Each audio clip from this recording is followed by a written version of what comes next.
तो है guys, welcome to my new blog video. कैसे हो आप सभी? उम्मीद करता हूँ सभी अच्छे होंगे। तो सबसे पहले जय श्री राम। तो अभी मैं आया हूँ खेत पे। तो ये देखो, मैंने सुबह पालक तोड़ा था, ये नीचे ही रह गया, मतलब यहीं पे रह गया है।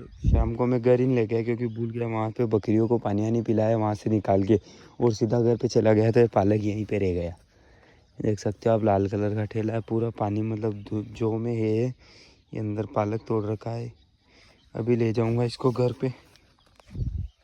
तो इस पालक को तो यहीं पे रख देते हैं क्योंकि इसको बाद में ले जाएंगे घर पे। सबसे पहले बकरियाँ आ गई तो इनको ये चारा डालेंगे। वो वहाँ पे है ऊपर, अभी तो पहाड़ी साइड में, लेकिन इसे ले लेते हैं, वहीं पे डालेंगे उनके पास। देखो, अपनी ये भी इकट्ठी करनी है, लेकिन पानी की वजह से सब गीली हो गई, इसलिए इसको 2-4 दिन और ऐसे ही रखेंगे, कोई दिक्कत नहीं। तो मैंने सरसों के पौधे से बांध रखा है इससे, तो बहुत मजबूत था ऐसे कि इसमें अभी बहुत वजन है, लेकिन कोई दिक्कत नहीं है। ये इसको ऐसे बिखेर देंगे। बकरियां आ चुकी है अभी खेत की तरफ। ये थोड़ा सा गीला भी है तो शायद इसको बकरियां कम ही खाएगी, तो ऐसे छोटे छोटे पूले फेंकने पड़ेंगे, क्योंकि एक जगह बकरियां एक दूसरों को मारती है तो खाती नहीं है, इसलिए। ये बकरियां भी आ गई यहाँ पे। आ जाओ, तुम्हें भोजन खिलाता हूँ। तो इसे दूर दूर बिखेरना पड़ेगा। देखो, ये ऐसे करेंगी, ये वहाँ से यहाँ ने, वहाँ से थोड़ी देर रुकना। ये इधर आ गई तो एक जगह मतलब चल ही नहीं पाती है, लड़ती है, कुछ भी यहाँ क्या करती है। लोग में देखा था कि पानी की वजह से सब बर्बाद हो चुका है, फसलें फसलें। तो बहुत सौ के नहीं हुई और बहुत सौ के हो गई। तो अपने भी जैसे यहाँ पे जो शुरू में मैंने व्लॉग में खेत बताया था, इससे अगले वाला व्लॉग देखना। तो अपने उस खेत में जैसे कि 2-4 जाग मतलब थोड़ी सी जगह गेहूँ गिर गए। इतनी दिक्कत वाली बात नहीं है, लेकिन अंकल जी के साथ जो मैं उनके खेत पे गया था, तो उस वीडियो को मतलब व्लॉग में वो खेत भी बता रहा हूँ मैं। तो वो मतलब बहुत गेहूँ सब नीचे गिर गए, बहुत मतलब बुरा हुआ। तो भगवान ऐसा किसी के साथ नहीं करे, क्योंकि 4 महीने लगते हैं, कितनी मेहनत लगती है इतनी कड़कती ठंड में। जब लोग घर पे रहते हैं उस टाइम पे किसान मतलब खेत को पिलाता है, गेहूं को पिलाता है, तो बहुत मतलब यहाँ लगता है, यहाँ बच्चे की तरह बड़े करते हैं फसल को। वो मौसम तो आज भी वैसा ही है उस दिन की तरह। तो गाइज, ये मैं यहाँ पे चरा रहा हूँ। अब बकरियाँ पहले ऊपर थी, अब नीचे आ गई। तो आपको एक इमेजिंग चीज़ बताता हूँ। ये खंबा देखो आप, ये इसे होना था यूँ, लेकिन ये है यूँ। तो इसका कारण है, पहले अपने यहाँ पे एक बड़ी सी मतलब महुड़ी, जो जिसे महुआ कहते हैं, जो मतलब शराब निकलती है, उसका बड़ा सा मतलब पौधा था। 3 आदमी ऐसे बात में भर ले, इतना बड़ा। तो उसको काट रहे थे, तो उसकी एक टहनी गिर के इस मतलब खंबे पे गिर गई थी, इसलिए अभी भी मतलब इतना टेढ़ा है, टेढ़ा। अब ये सीधा नहीं हुआ। तो देखो, बकरियाँ यहाँ घुस गई है अभी। तो ये चल पड़े अभी गाँव में। ये पालका का जोना भी ले लिया, इसे थोड़ी रखेंगे। 2 दिन तो हो गए इसे यहाँ पे, सॉरी 1 दिन। कल शाम को ले ही नहीं गया मैं, पूरी रात ये यहीं रहा अकेला।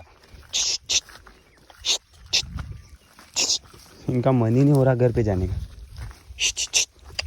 ये अंकल जी की बकरियां भी है साथ में। नो, मतलब इतने धीरे धीरे चल रही है जैसे किसी ने अच्छे से पीटा हो इनको।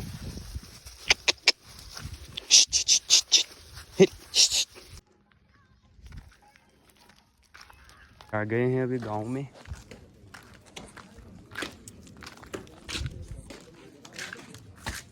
मोबाइल लगा देते हैं थोड़ी देर चार्ज पे, क्योंकि कल रात को लाइट भी नहीं थी। तो अभी जा रहे हैं कटिंग कराने, क्योंकि बाल बहुत बड़े हो गए। फिर एक शादी में जिमने भी जाना है, वो वहाँ पे है दुकान कटिंग की। तो ऐसा वहाँ पे भीड़ बहुत ज़्यादा थी, इसलिए चल पड़े। फिर घर पे फिर कभी कराएंगे शाम को हमको। तो अभी जा रहे हैं अभी एक और खेत पे गेहूँ देखने, वो नीचे गिरे या नहीं गिरे हवा से कल। ये पानी तो फिर आ गया है। वो अपना मकान का काम छत डालनी है, अब डालेंगे, जैसे कि सरसों वरसों बेचने के बाद। तो बराव डाल रखा है यहाँ पे। तो ये अपने माताजी का स्थान है। अपने गांव में आज एक शादी भी थी, और ऊपर से मौसम भी देखो रोज की तरह हो रहा है। सुबह तो अच्छा था, लेकिन अब बिगड़ गया है मौसम। तो शादी भी बिगाड़ेगा और लोगों की फसलें भी बर्बाद करेगा। गेहूं तो सबके नीचे कल हवा के कारण गिर ही गए। और ये देखो संतरा वगैरह और भी बहुत सी फसलें हैं, मतलब ये जो नुकसान करेगा। अभी जैसे इनके कटने का समय है, बेचने का, तोड़ने का, तो फसल मतलब सबके लगभग आ ही गई है। तो ये और तो क्या नुकसान होगा सब किसान भाइयों के। अपने भी गेहूं गिर गए, सबके गिर गए। अपने पड़ोसी का खेत है जिनके आज संतरा टूट रहे हैं, ये देखो लग रहे हैं मजदूर। पानी की वजह से सड़क भी पूरी ख़राब हो गई है, पहले से कच्ची है और इसमें मतलब जागे जागे पानी इकट्ठा हो गया है और गाय भैंस निकलती है, जिससे ये रमपेड़ा हो गया है सब। तो मतलब अभी तो फिर भी ठीक है, क्योंकि अभी बरसात का टाइम नहीं है। बरसात के टाइम में मतलब एक तरीके से सड़क पूरी इतनी ख़राब हो जाती है कि जैसे कि बाइक लाना तो बहुत ही मुश्किल काम है इस सड़क पे। और मैं जब वीडियो बनाने आता था पहले यहाँ पे डेली मतलब आता था मैं सुबह बकरियाँ लेके, तो बकरियाँ चरती इनके मन से हुन्नी और मैं वीडियो बनाता था, तो मतलब पूरे एक तरीके से मतलब पेहरे और सब मतलब मिट्टी में हो जाते थे, मतलब आलीगार होती है। तो देखो लहसुन भी है, ये अपने दोस्त का ही खेत है और इससे नीचे अपना खेत है। तो गेहूं लगभग आ ही गए हैं, आप देख सकते हो सभी के। तो ये देखो ये अपने गेहूं है, तो ये है खाई जो मतलब पूरे गांव का बरसात के समय में वहाँ से लेकर मतलब पूरे गांव का पानी इसमें निकलता है। और एक उधर है, तो इसमें भी मतलब आधे गांव का पानी इसमें आता है, पूरी निकलती। तो ये नाला मतलब ये डाल रखा है नाला, ये पापा ने डलवाया था पहले। तो अब जैसे कि यहाँ पे ट्रैक्टर निकलता भी नहीं है, छोटा है, तो मैं क्या करता हूँ हर साल 2-4 सूंड या 2-4 ट्राली यहाँ पे डलवा देता हूँ, जिससे निकल जाते हैं। बरसात के टाइम पे निकाल देते हैं इसे, तब इसे फिर से करना पड़ेगा। ये देखो जमल्टा डाल रखा है, क्योंकि आने वाली गाय भैंस घुस के फसलों में नुकसान ना करे, तो इसलिए मैंने वहाँ से काट के डाल दिया था यहाँ पे। चलो अंदर चलते हैं। देखो पता नहीं कौन बकरियाँ भी चरा रहे हैं यहाँ पे, वो वहाँ पे। तो अपने जैसे कि गेहूं में इतना नुकसान तो नहीं हुआ है, ठीक ही है गेहूं तो, कोई दिक्कत नहीं। ये सिर्फ यहाँ पे ये नीम की छाँव की वजह से यहाँ पे गीले थे गेहूं, इसलिए इतने इतने गिर गए। लेकिन ये इतने नहीं गिरे, जैसे कि खड़े हैं, थोड़े बहुत हार्वेस्ट में आ जाएंगे, तो कटने में कोई दिक्कत वाली बात नहीं है इतनी। देखो ये मैंने कड़ा पहना है, इसलिए हाथ देखो आप, ये यहाँ पे लग लग के मतलब सूज गया हाथ, ये जैसे यहाँ पे लगता है इसलिए। तो अपने भाई ये बकरियाँ चरा रहे हैं। तो ये ओदा देखो, पहले कुआं हुआ करता था, पता नहीं किस टाइम पे, वो पापा के पापा थे तब। तो अब ये पूरा एक तरीके से मतलब गार पड़ गई इसमें, इसलिए अब ये पूरा मतलब ख़त्म है। फिर से मिट्टी निकालनी पड़ेगी जैसे भी ऐसे भी लगा के। तो लगभग ये गेहूँ आ ही गए हैं, सिर्फ वहाँ पे है हरे, हार्वेस्ट तो चलेगी यहाँ पे। वो बोल रहे हैं मुझे क्या,